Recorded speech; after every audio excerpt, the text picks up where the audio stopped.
Ma question s'adresse à Bruno Le Maire. Monsieur le ministre, la France de 2024 n'est plus celle de 2017. Le chômage a profondément diminué.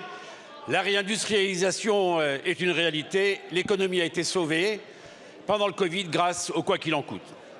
Nul ne peut contester non plus qu'avec 3 000 milliards d'euros de dette, c'est notre modèle social qui est fracturé. C'est aussi notre capacité demain à relever les défis. Alors, Monsieur le ministre, pour nous, l'évidence, c'est de passer de l'État-providence à un État juste, à un État efficace, aux finances publiques assainies.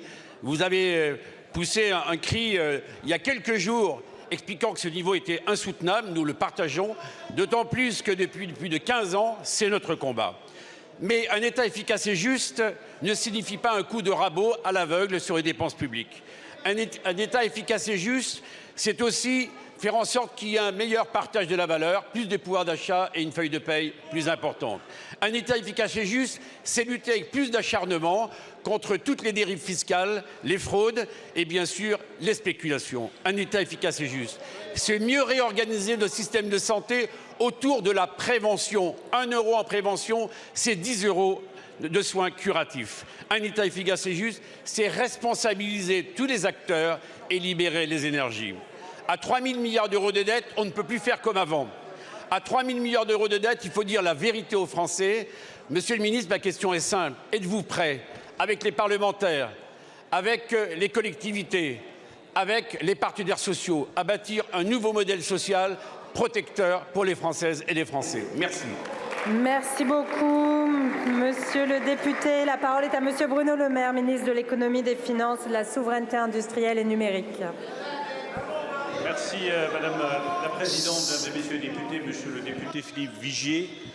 Je veux vous remercier, vous, tout le groupe MoDem et toute la majorité, pour votre lucidité et pour votre engagement en matière de rétablissement des finances publiques. Et je sais que cela fait partie de l'ADN de votre groupe et de l'ADN de cette majorité. Je rappelle ce qui s'est passé depuis 2017 très brièvement. S'il vous plaît, mes chers collègues. De 2017 à 2019, cette majorité, seule et sans le soutien de personne, a rétabli les finances publiques, est revenue sous les 3% de déficit et a baissé la dette publique française. C'est cette majorité qui a rétabli les finances publiques. Nous avons ensuite été confrontés à 2 crises majeures.